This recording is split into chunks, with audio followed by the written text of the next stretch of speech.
Hello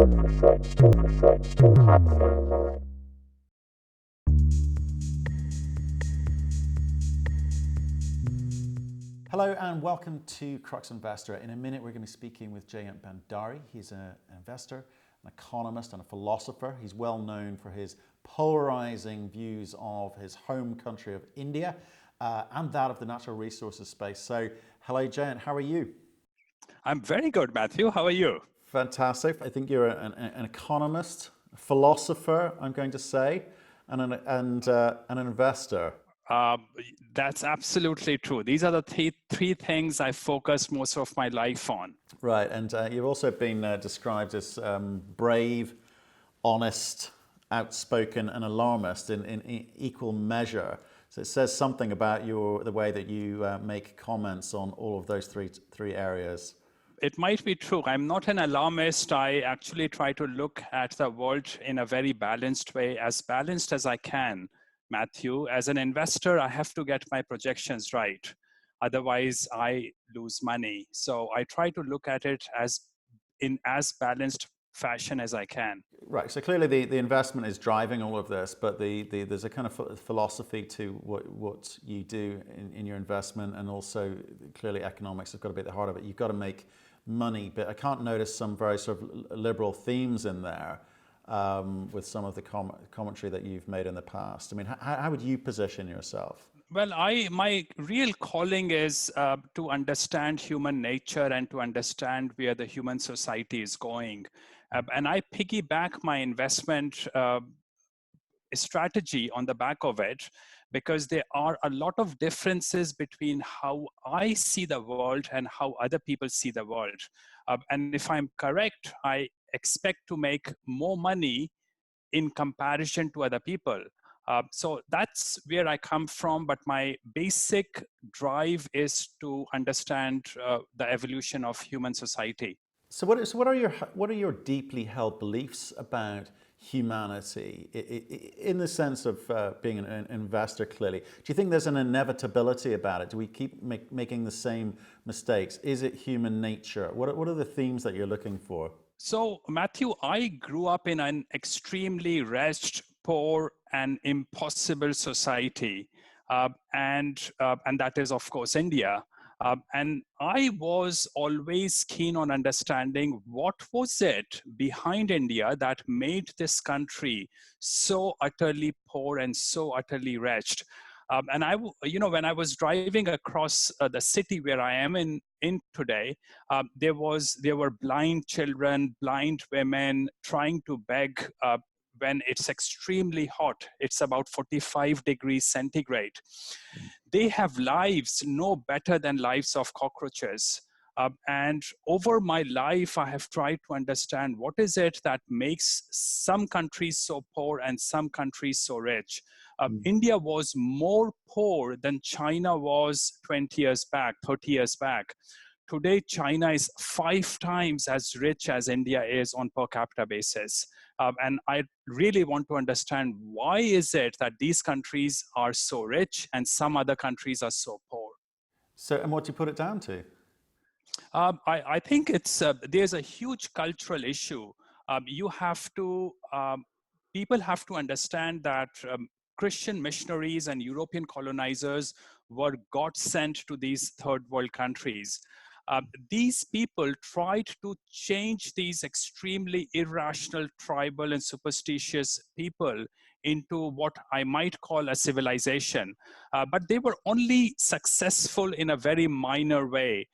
And since the departure of European colonizers, every third world country, and the only 2 countries that I can exclude from that are Singapore and Hong Kong, every third world country has continued to deteriorate, and these countries are really imploding.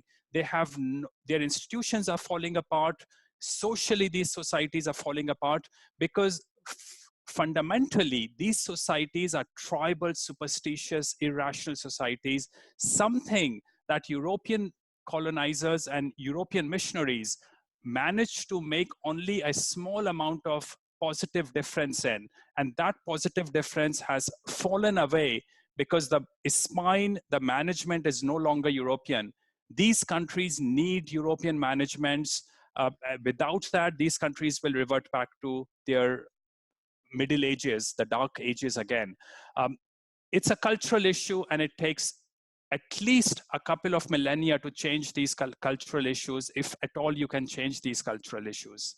I mean, that's a pretty big statement. If I look at India, where you are today, I think you could argue the last thing that it needs is European type of. You're talking about modern European management, not the colonial past, because I think that's possibly what's holding it back.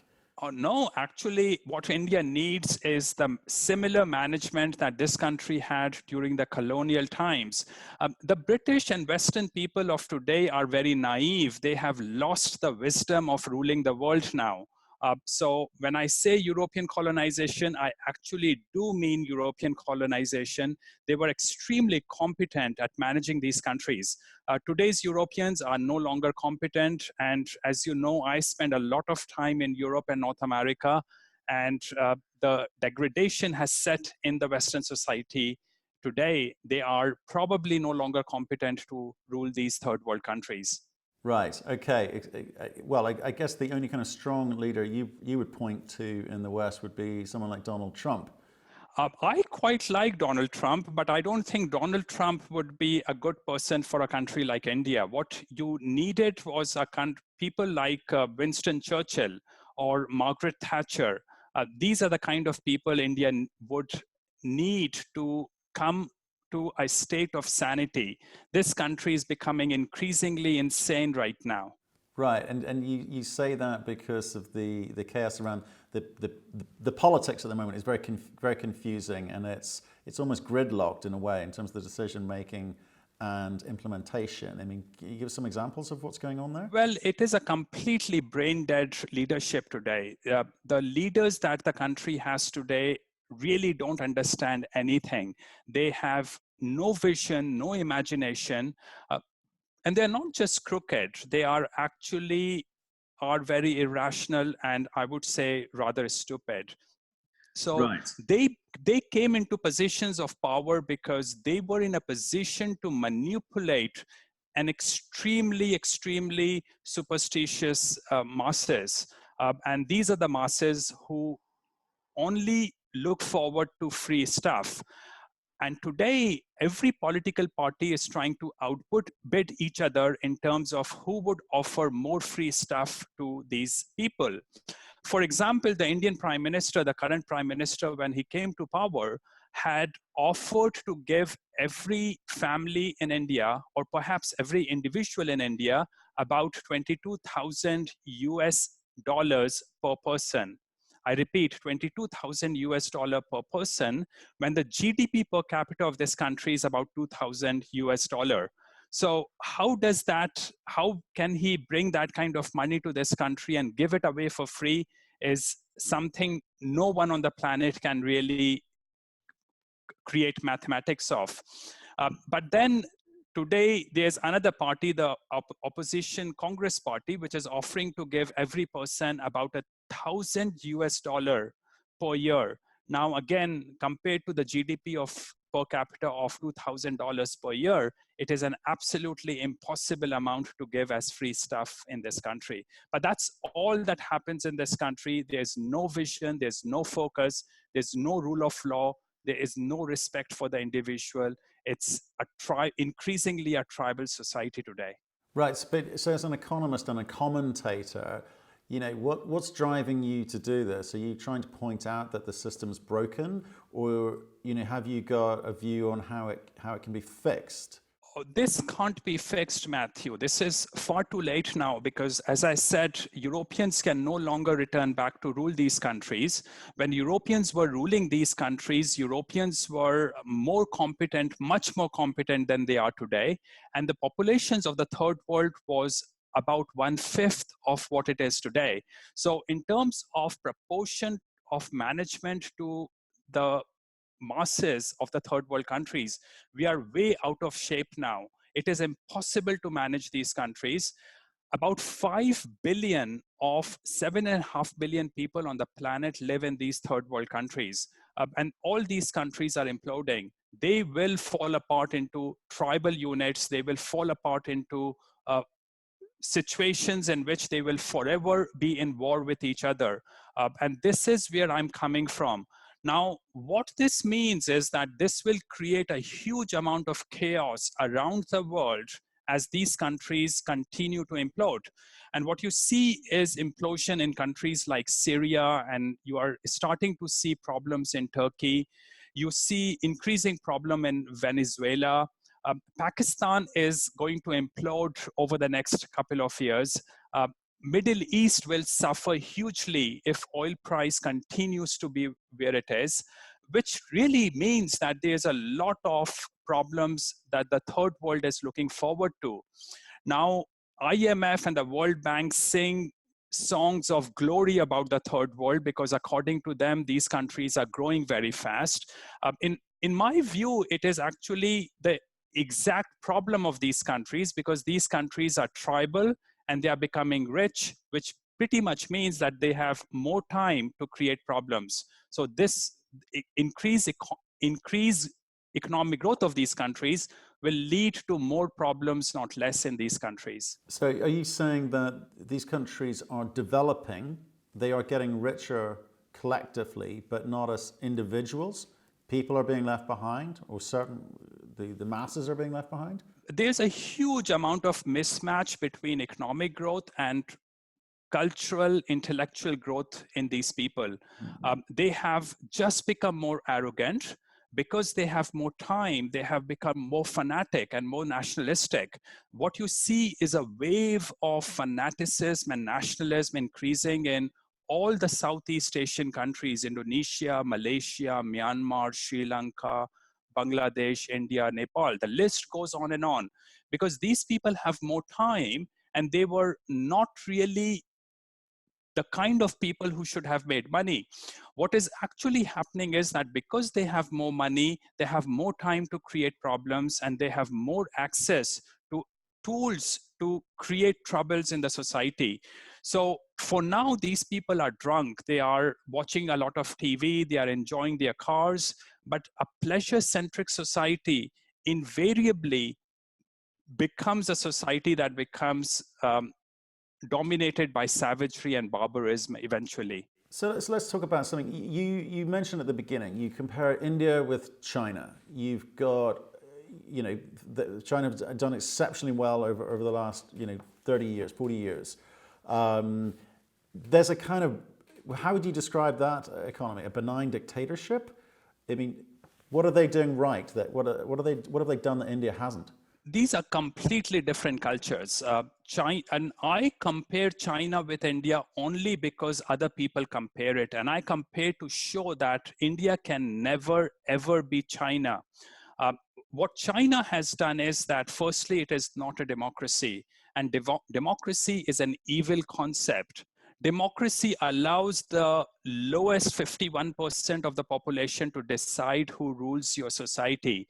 With every gyration of democratic elections, what you get is worse and worse governments in democratic countries. And you can see the same pattern in every developed country as well. The quality of leadership in the West has continued to deteriorate over the last 100, 200 years. Now, China is not a democracy. And in fact, none of the East Asian countries are full democracies, which actually make them extremely good, stable, and safe countries, and extremely productive. If people feel that they're living in a democracy, that they feel safer.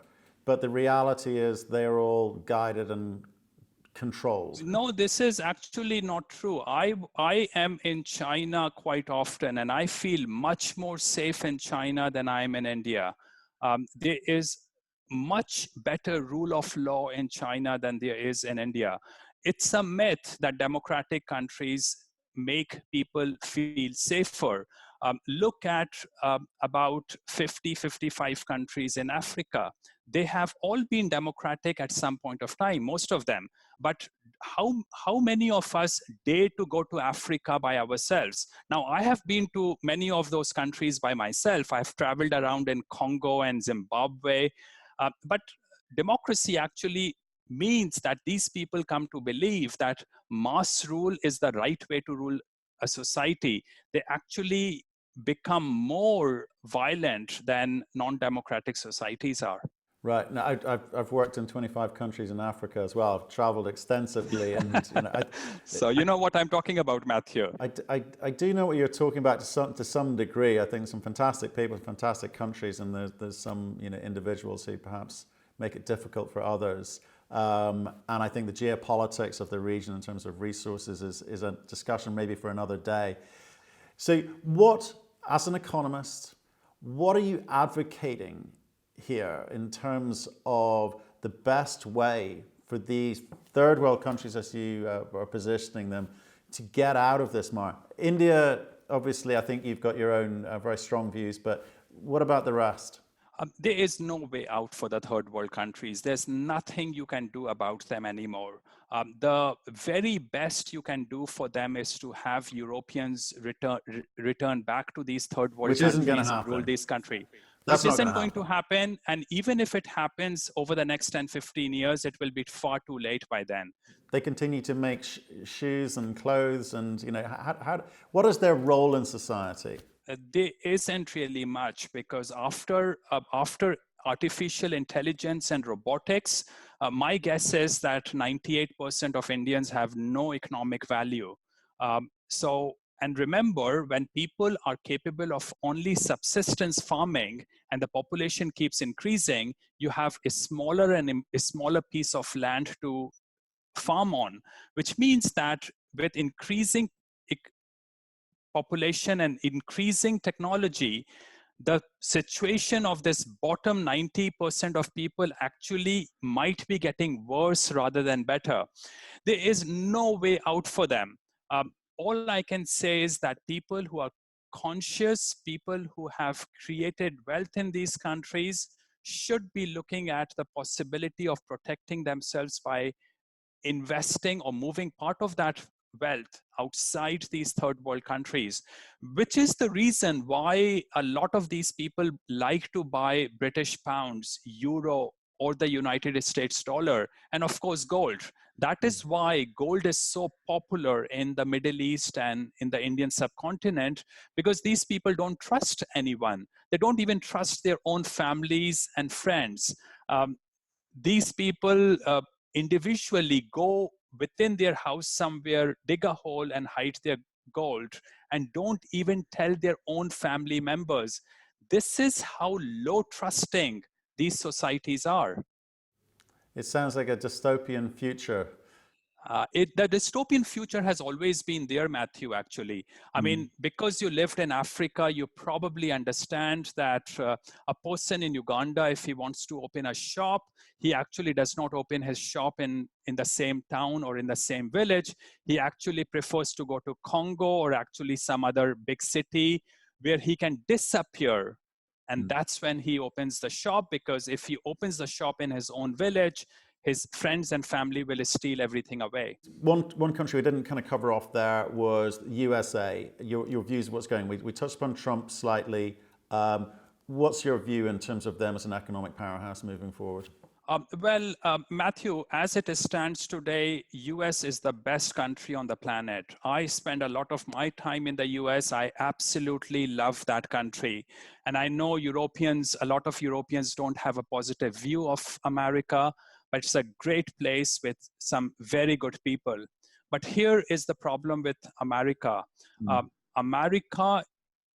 There's a huge polarization in America. America has increasingly become non-European with time. In what way has it become non-European? Ethnically non-European. And there is a very, very strong correlation between liberty, individuality, economic growth, and civilization, and their correlation with ethnically European people and ethnically East Asian people. Now, with time, America has reached a situation where 50% of American millennials are now of non-European origin. These people predominantly vote for the left. Now, I'm talking about well-established statistical work done on how people vote, how different ethnicities vote. And depending on which ethnicity is Hispanics, Blacks, Asians, they might vote for the Democratic Party between 70 to 90%. So with time, American politics is becoming increasingly leftist. Now, if Trump were to stand for election today on a like-to-like basis that he stood in 2016 at, he is very likely to lose. Now, of course, the right-wing people are probably going to go in increased number to vote for Trump in 2020 to probably help him win. But at best, there are 6 years left for America before it takes a very hard turn left. America will become an extremely leftist country. The House of Congress is already in the hands of some increasingly very leftist people.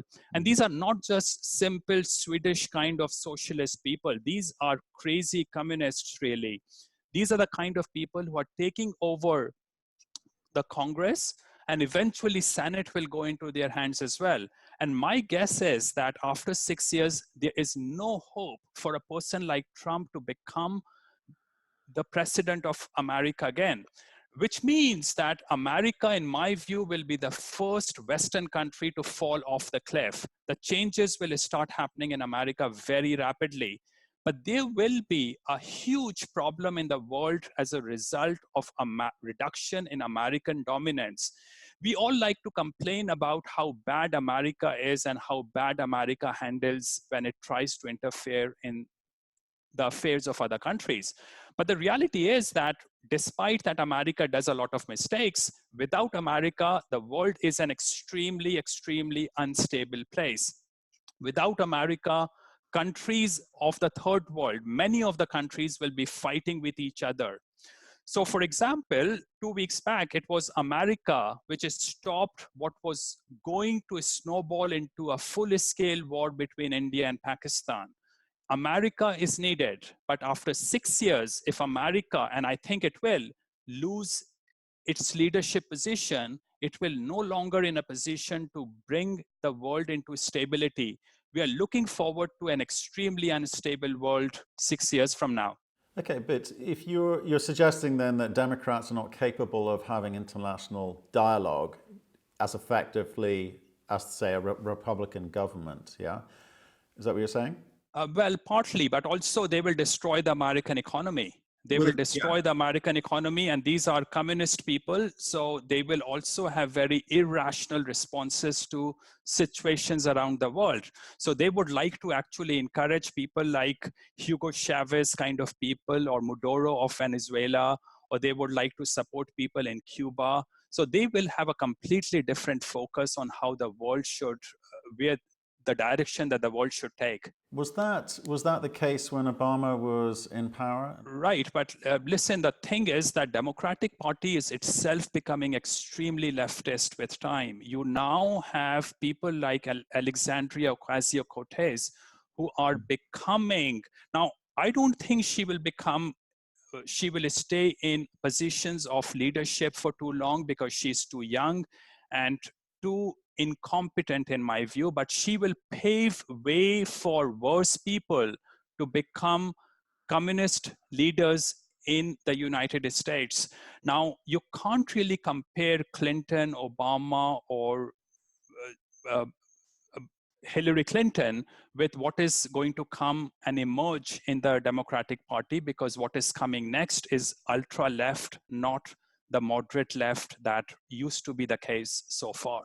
But do you feel that Trump, I mean, some people accuse Trump of polarizing politics by giving voice to white nationalists and allowing people to say what they dare not say previously.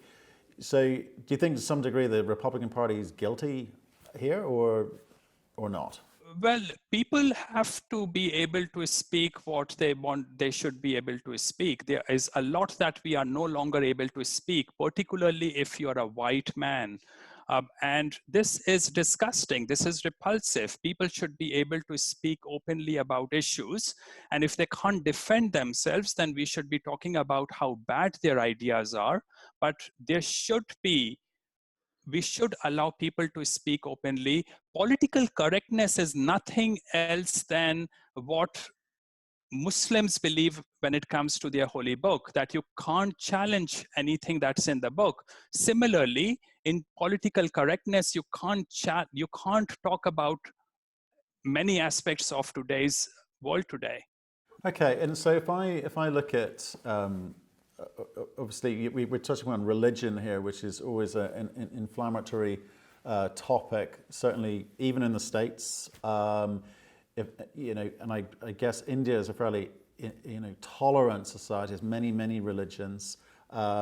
China, not so much. I mean, do you see any kind of commonalities to the way that religions influence the economics of societies or countries? Well, I think yes and no. Religions can indoctrinate people, but those people should have an underlying culture which allows them to be indoctrinated. The problem with the third world today is, and except for China, that they are extremely irrational and superstitious. You can change their religion. You can change their religion from Islam to Christianity, and it does not really change much, as you might have experienced in Africa. In Africa, the brutality, savagery, and barbarism does not necessarily improve as you move from Muslim areas to Christian areas. That said, Islam does make a society more ossified and more rigid and more indoctrinated. But it's not really the problem of religion as much as it's a problem of the underlying culture, which is a huge amount of tribalism, superstitions and irrationalities of these people. And what European missionaries tried to achieve was to bring in the concept of reason among these people, which they were successful only in a very minor way. It takes a very long time to change a culture. And does any of this matter anyway, given your view that these third world countries are doomed anyway? Is this just window dressing? Yeah, I mean, it doesn't really matter in a way for the third world countries, but it does matter in the sense that the West has something very precious. The Western society found a jewel of reason and liberty and the rule of law. And people who have grown up in the Western society consider that to be a given. It is not a given. Once you have got rid of it, it will take you a very long time to bring that back again. So the only thing that I want to say is that people should try to understand it and protect the Western civilization, which a lot of Western people are actually trying to destroy with time. So, but it's an interesting point there. Third world doomed. Western society, unless it wakes up and remembers how it got there, doomed. And how much blame do you put on people getting fat and lazy here? You're successful for a long period of time and you forget the lessons of yesteryear. Absolutely. I think the problem with technology and comforts is that your life starts to become very predictable. Now, remember, before I started talking with you, I actually went to a shop to buy a proper UPS system to make sure if I lost electricity, I could continue talking with you. So these are the things I have to plan when I'm in India, which things that people in the Western countries don't really have to worry about. But the reality is that the nature is very unpredictable, and we should somehow train people to think about the unpredictabilities of the universe. But also, apart from the fact that the Western people have become fat and lazy, which is indeed true, what they have done is that they have allowed far too many people from non-Western countries to move into the West. And these people who move into the West vote for leftist values, which means that the whole of the Western society is becoming rapidly leftist, particularly the US. And as I said, I think it will become a very leftist society in 6 years' time. So here are the winners. East Asia. East Asia is the winner. Singapore, Hong Kong, South Korea, Taiwan, China, Japan. Japan is the best country on the planet in my view. Japan does a lot of things which I completely agree with. Now, no society is perfect, Matthew, so we can always look for bad things in Japan. But East Asia, and I live in East Asia, they are among the best societies. I enjoy being there. I feel safe. The government does not interfere in my life much, and I'm happy living in East Asia. Look, again, many topics covered off there. Let's come back to those another day and drill down, because there's some very interesting things you said there. This show is about natural resources and helping people, perhaps not as sophisticated or experienced as yourself, understand, is it possible to make money? They're lucky enough to have money to be able to invest. They want to make more. They want to invest in natural resource because they're being told it's a reasonably safe sector to invest in, despite being distracted by technology and healthcare and cannabis and all sorts of wonderful things. Do you think it's possible for people to make money in this space, or should they be looking elsewhere? Well, people don't really have many options. They can either keep their money in the bank, in which they today earn a negative yield mostly. They have no other way but to invest somewhere. They can speculate in properties, which are around the world very expensive. And similarly, just about everything is too expensive these days. So in trying to get yields, you have to invest somewhere. Now, there are a lot of con companies in the natural resources space, and you have to be extremely careful.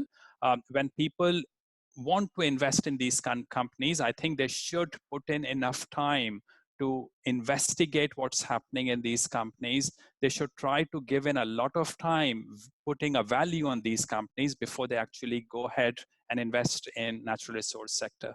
Right. So do your homework, is what you're saying. Absolutely. Don't do, if you can't do the homework, don't do it. Don't invest in this sector. Don't fall for sound bites and euphoric conversation with other people. Just do a serious study, serious evaluation of these companies on your desk yourself, and make it a very rational analysis before you invest. You can actually do quite well doing investing in the natural resource sector. So you're a guy who does your homework. What are your broad investment themes? I like to mostly invest in junior mining companies. Right. And the reason is that these companies tend to be very undervalued in the bear market. And when the market starts to improve, these are the companies which actually perform extremely well. The good ones, the bad ones continue to deteriorate and lose in value. But if you can spot good companies in junior mining sector, you can actually do quite well. Well, there's the magic. How do you spot them? What are you looking for? What are the telltale signs that you always look for? So I do two things basically. I try to understand the valuation of those projects. So I do a discounted cash flow of every company that I like to invest in. Mm-hmm. And I like to invest a lot of time talking with the management of these companies. I want to actually sit down with them, maybe travel with them to their projects to understand the personalities of the people who run these companies. Their weaknesses start to surface very quickly if you spend a couple of hours with them. If they don't understand finance and economics and business, and if they are con men, if you spend 2 or 3 or 4 hours with them, you will start to understand it. And that's what I try to do to understand whether I should be investing in them or not. Yeah, that's interesting. Now, but you're in a lucky position. So if I look at some of our viewers, in retail, high net worth family office, they don't have the luxury, other than going to maybe a conference and listening to someone talk, of wearing people down with questions and asking I always say, so you've got to ask the stupid out of them. So you ask them the same question in different ways and you get different answers. So what would you recommend for the average investor? So do whatever is within your circle of influence. So let me talk about two companies that no longer exist. A company called Nikwe Platinum, a South African company, was getting acquired by Zijing Mining. I got my money today, actually. Zijing made, thank you. Zijing was buying this company for 10 cents Australian in cash, 10 cents Australian in cash. In January this year, when I mentioned this company at a conference, it was trading at 6.4 cents. You had a clear 35 to 40% upside in investing in this company. You did not really need to know much about geology or mining or the jurisdiction. All you needed to know was 10 cent and 6.4 cent. 10 cent was the value from your perspective, and 6.4 cent was what you were going to buy that value for. You would have positioned yourself for 50%. So if all you know is primary school math, you could have solved this puzzle and you could have invested for this 50% upside. Okay, and you mentioned a second company? Well, there's another company, the ticker is KRL. This was another company in Australia, which was getting bought by an Indonesian company. And there was exactly a cash offer, I think of 10 cents. And this offer closed about 3 months back. And there was another 25% upside in owning that company. If you pay attention to what you know and just stick to your knitting, you can actually identify companies that can actually give you an upside within the framework of your competencies.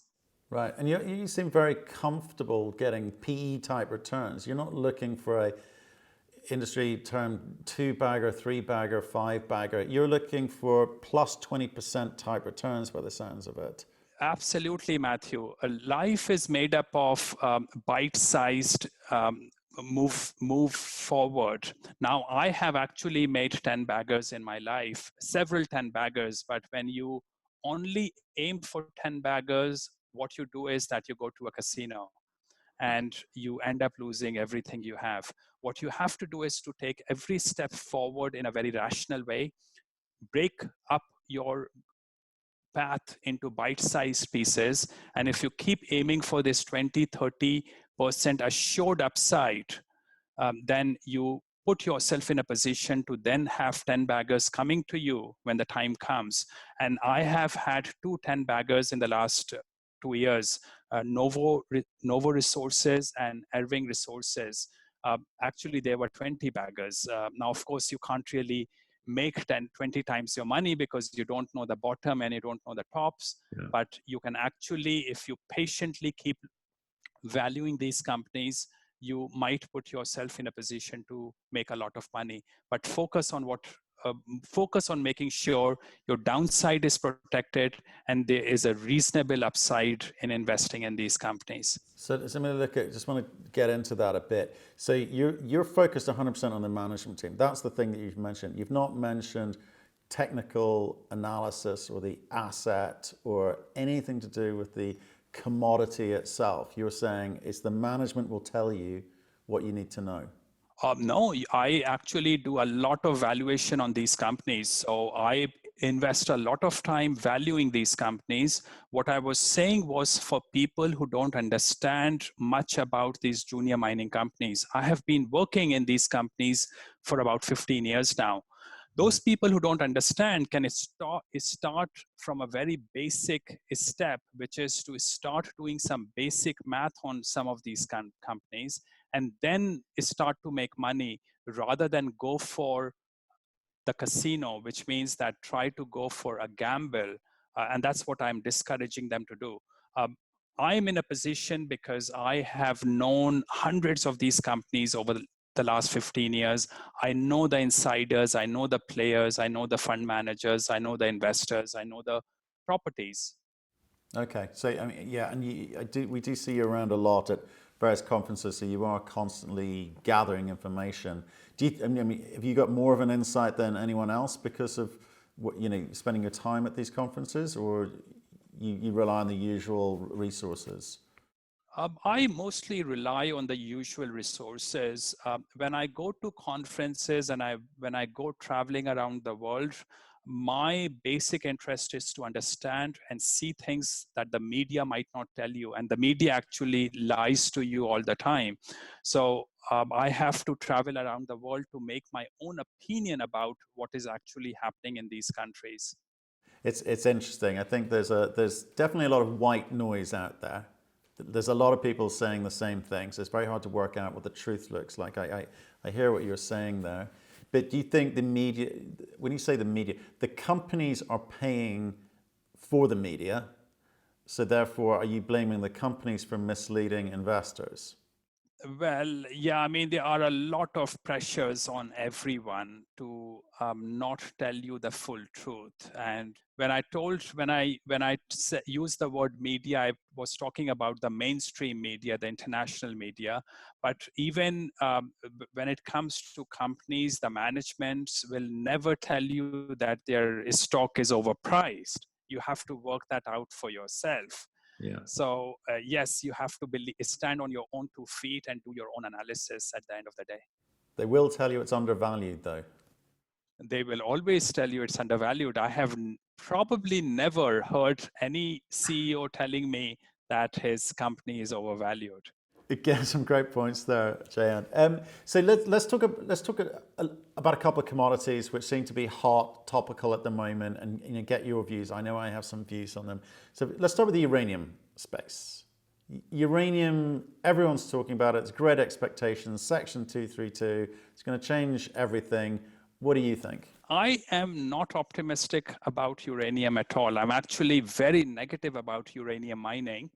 And the problem is that if you look at discounted cash flow analysis of these uranium mining companies, and all you have to do is to go through the brokerage reports and don't have to waste much time on it. These brokers are using about 100% more higher uranium price than the uranium price is today, or even higher than 100% over the current spot price. So if the spot price is about 25, and if they are using $50 per pound of uranium or 60 pounds per pound of uranium in their analysis, and then if they suggest to you that the upside in owning those mining companies is 100%, my question to you is, why should you be investing in those mining companies? Why not just buy uranium commodity through, for example, Uranium Participation Corporation, for example? At least your downside is protected. And if uranium goes up by 100%, you will have made 100% as well, with your downside fully protected. So I am not at all interested in these mining companies. I like to value these mining companies using the spot price. I never go higher than the spot price when valuing these companies. And such valuation takes me to negative NPVs for most of these uranium mining companies. Do you think there will be any winners? There could be a couple of winners, but even those couple of winners, the big mining companies, the Kazakhstan uranium company and the Cameco, even they are overpriced because the assumption in the market is that the uranium price will go up by 100% or more than 100%. So for me, it makes absolutely no rational sense to invest in uranium mining today. You must wait for it to actually go up 100%. And if you really believe that uranium price will go up, just buy uranium. My suggestion actually is not to speculate in commodities. It does not work out because you and I have less information than actual buyer and supplier of uranium and these commodities. So leave that game to them, not to us. Okay, no, that's interesting. So would your hypothesis there is that the market is not going to correct itself anytime soon. So a lot of these exploration uranium companies, where the uranium's still under the ground, they haven't got much cash to do much about it. And even if they did, it would cost them twice as much to mine it than they could possibly go and buy on a spot market where there's sort of large volumes sitting in warehouses. So do you think those uranium exploration companies are dead? Well, they might not be dead, but your risk-adjusted probability of making money is extremely unfavorable. That's how I would put it. So if I roll a dice, I should bet on something which gives me 1/6 of my position.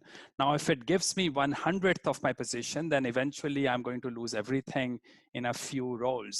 So that's my problem with investing in those junior mining companies or uranium mining companies.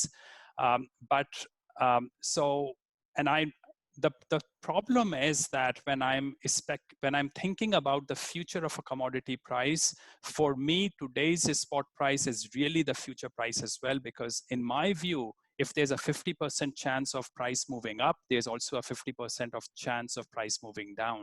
So it really doesn't make much sense to speculate in future price of these commodities. We don't know how much uranium China is warehousing. And from what I know, China is warehousing a huge amount of uranium, which uranium bulls will fail to recognize or talk about. No, okay. Well, it'd be interesting to see how that plays out over the coming months, and certainly with the announcement of the 232 decision for some of the US uranium companies. I guess that also answers my questions about your view of gold this year, because it's struggling to get, it breaks through, occasionally breaks through 1300 and comes straight back down again. So what does that tell you?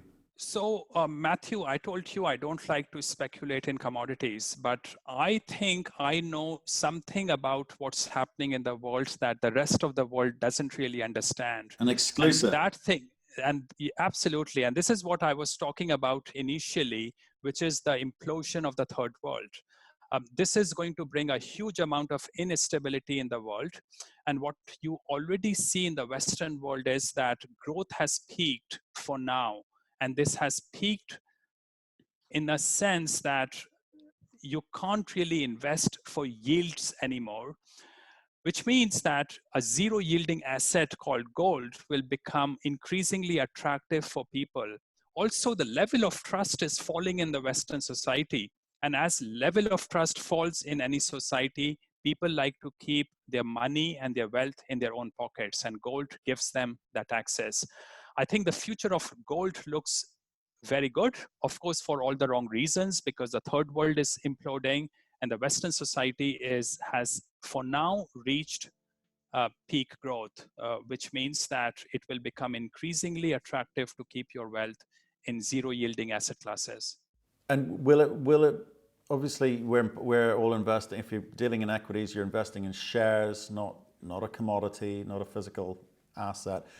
You're still investing in equities, or are you buying gold, or are you buying ETFs, or what are you? I mostly buy equities. So when I say that we have very likely reached peak growth, I'm talking about the general overall market. If you're able to identify specific companies that can give you a higher yield, you can invest in those companies for a yield. Because I do a lot of work on these companies, I like to invest as much as I can in equities, but I also like to keep a part of my wealth in gold. Okay, interesting. And just to finish off on that, gold companies, you prefer exploration, development, or production? Always exploration or development. And I don't like production companies actually, because these production companies tend to trade at a multiple of their NPV. When anything trades for higher than its NPV, it offers me an unfavorable risk reward situation. Okay, wise words, wise words. Well, look, Jayant, thank you very much for your time. I've taken a lot of your time today, and I do appreciate it, because you're traveling and you're observing the Indian elections, the upcoming elections. Is that right? Well, certainly for the next 1 or 2 weeks, I want to see what's happening in this country. And I'm extremely, extremely pessimistic about the scenario that's unfolding. Modi might go into a full-scale war with Pakistan just because he's desperate to win. Modi is the current Prime Minister of India. It's a very sad thing for this area, but it might become a very sad thing for the world if India and Pakistan go into a nuclear war. Well, no, I don't think anyone wants that. But good luck with the next couple of weeks. Enjoyed talking to you. We hope to speak to you again soon. And thanks again. Thank you very much for the opportunity, Matthew. Thank you very much for watching our video. We do aim to give you informed and intelligent information with which to make your investment decisions. So if you liked what you just saw, please give us a thumbs up. And if you want to see more insightful, in-depth, honest and unbiased interviews, then please click the subscribe button. So thanks again for watching, and we look forward to seeing you again soon.